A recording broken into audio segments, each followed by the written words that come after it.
Okay, this is Into the Unknown, Chapter 1, Section 2. There is hardly a boy in Christiania or its neighborhood who is fond of sport that does not know Nordmarken, and you may hear many and many a one speak of its lakes, the deafening roar of its cascades, or the mysterious silence of its endless forest tracks, and the refreshing odor of the pine trees. You may hear, too, how the speckled trout have been lured out of some deep pool, the hare been hunted among the purple mountain ridges, or the caper Kalizi approached with noiseless footsteps when in early spring the cockbird is wooing its mate, or again of expeditions on ski over the boundless tracts of snow in the crisp winter air beneath the feathery, snow-laden trees of the forest. In the days of Nanson's boyhood, it was very different from what it is now.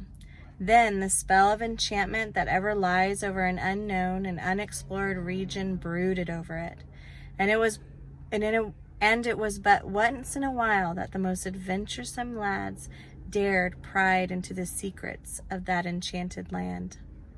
Only a few of the rising generation then had the courage and the hardiness to penetrate into those wild woods whence they returned with faces beaming with joy. Among the few who in those days ventured there was the Nansen boys. They had the pluck, the hardiness, and the yearning after adventure that Nordmarken demanded. They were not afraid of lying out in the forest during a pouring wet summer night. Neither were they particular as to whether they had to fast for a day or two. Fridtjof Nansen was about 11 years old when, in company of his brother Alexander, he paid his first independent visit to it. Two of their friends were living in Sorkedal, so they determined to go and see them, for the forest looked so attractive that they could not resist the temptation. For once they started off without asking leave. They knew their way as far as Bogstad, but after that they had to ask the road to Sorkedal. Arriving at their destination, they passed the day in playing games and in fishing in the river. But it was not altogether an enjoyable visit, for conscience pricked, and as they set out for home late in the evening, their hearts sank. Their father was a strict disciplinarian, and what was even worse than that, their mother might be grieved, and that was something they could not endure to think of. On reaching home, they found that everyone had not gone to bed, though it was late in the night. Of course, they had been searching for the truants, and their hearts, which a moment before had been very low, now jumped up into their throats, for they could see their mother coming towards them. "Is that you, boys?" she asked. Now for it, they thought. "Where have you been?" asked their mother. Yes, they had been to Sorkedal, and they looked up at her half afraid of what would happen next. Then they saw her eyes were filled with tears. "You strange boys," she murmured, and that is all she said. But those words made the hearts of the young culprits turn cold and hot by turns, and they there and then registered a vow that they would never do anything again to cause their mother pain, but would always try to please her, a resolution they kept as far as was possible their whole lives through. Subsequently, they had leave given them to go to Sorkedal and whenever else they wanted, but they had to go on their own responsibility and look out for themselves as best as they could. But Fridtjof never forgot the lesson he had learned on that first expedition to Nordmarken. Those who are in the habit of going about in forests are pretty sure to meet with some wonderful old fellow who knows where the best fish lie in the river and the favorite haunts of game in the woods. Such a one was an old man named Ola Nub, whose acquaintance Nansen made in the Nordmarken forest. His wife used to come to Store Frohen with baskets of huckleberries, strawberries, cranberries, etc., and it was through her Fridtjof got to know him. Often they would set off on an expedition, rod in hand and coffee kettle on their back, and be away for days together. They would fish for trout from early morning till late at night, sleeping on a plank bed in some woodcutter's hut after partaking of a supper of trout boiled in the ashes and black coffee. Toward the end of May, when the birch and oak began to bud, the timber floats had gone down the river, they would start on such an expedition, taking with them a goodly supply of bread and butter and perhaps the stump of a sausage. When autumn set in and hare hunting began, they would often be on foot for 24 hours together without any food at all. As the boys grew older, they would follow the chase in winter on ski, often indeed almost to the detriment of their health. Once, when they had been hare hunting for a whole fortnight, they found their provision bag was empty, and as they could not touch the hares they had killed, they had to subsist as best as they could on potatoes only. In this way, Fridtjof grew up to be exceptionally hardy. When, as often happened, his companions got worn out, he would suggest their going to some spot a long distance off. It seemed to be a special point of honor with him to bid defiance to fatigue. On one occasion, after one of these winter excursions to Nordmarken, he set off alone without any provision in his knapsack to a place 25 kilometers, which is about 15.5 miles distant, for none of his companions dared accompany him. Even as a boy, Fridtjof was impressed with the idea that hardiness and powers of endurance were qualifications absolutely essential for the life he was bent on leading. So he made it his great aim to be able to bear everything and to require as little as was possible. If there were things others found impracticable, he would be at once to set work and attempt them. Let me try that sentence again. If there were things others found impracticable, he would at once set to work and attempt them. And when he once had taken a matter in hand, he would never rest till he had gone through with it, even though his life might be at stake. For instance, he and his brother once set out to climb the Svardals Peak in Jotunheim.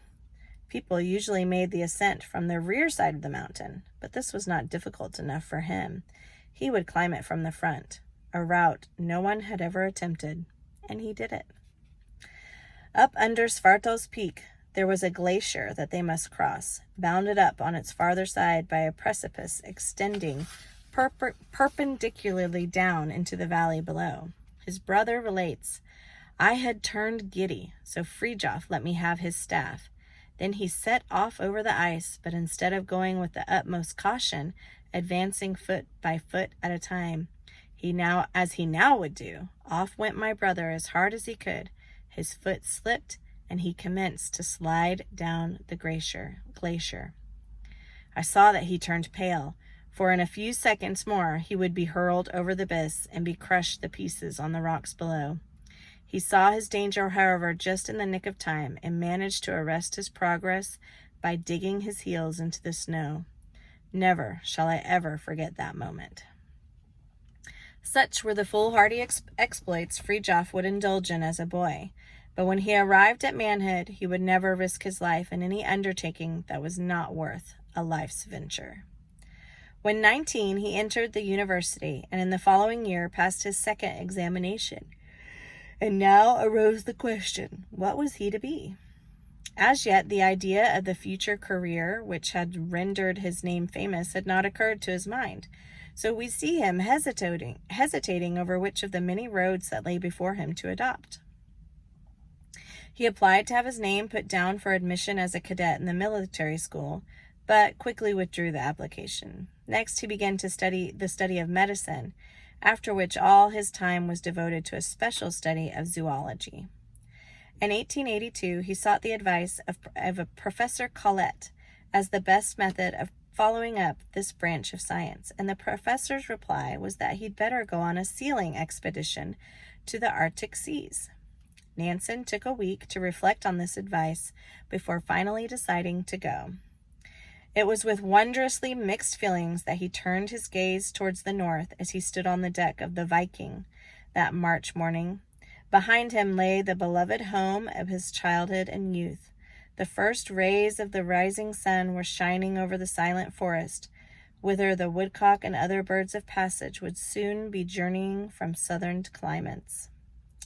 And there before him was the sea, the wondrous sea, where he would behold wrecked vessels drifting along the raging tempest, with flocks of stormy petrels in attendance, and beyond, the polar sea, that incredible region, where drifting floes of ice rocked up and down in the green blue sea, alike in sunshine and in fog, in storm and calm, one monotonous infinity of ice to struggle through, floe after floe rising up like white-clad ghosts from the murky sea, gliding by with a rippling murmur to vanish from sight, or to dash against the ship's side till masts and hulls quivered.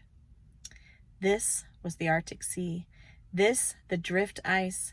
They were soon in the midst of it. The seagulls circled about, and the snow whirled around the floes of ice. A gale set in. Then it blew a hurricane, and the Viking groaned like a wounded whale, quivering as if in the agonies of death from the fierce blows on her sides. At last they approached the scene of their excursions, and excitement of the impending chase for seals drove out every other feeling from the mind. That year, the Viking did not meet with great success among the seals, for the season was rather to advance by the time she reached the sealing grounds. But all the more did Nansen get to hear about the Arctic Sea, and of the immense waste of waters of that free, lonely ocean, whose inmost drank in refreshing draughts.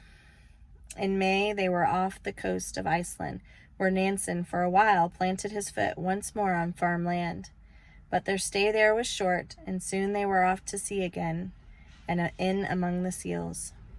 Towards the end of June, the Viking got frozen and off the East Greenland's coast, where she lay imprisoned a whole month, unfortunately during the best of the sealing season, a loss indeed to the owners, but a gain for Nansen, who now, for the first time in his life, got his full enjoyment in the chase of polar bears, which provided meat for the hungry crew. In all, 19 bears were bagged during this time. Soon after this bear hunting, the Vikings set out for home, and great was the joy of all on board when the coast of old Norway with its lofty mountain ridges was seen towering up over the sea. To Fridtjof Nansen, this Arctic expedition became the turning point of his life. The dream of the mighty ocean never left him. Some years, however, must elapse before that dream should become a reality. Nansen must first be a man. That's the end of that section.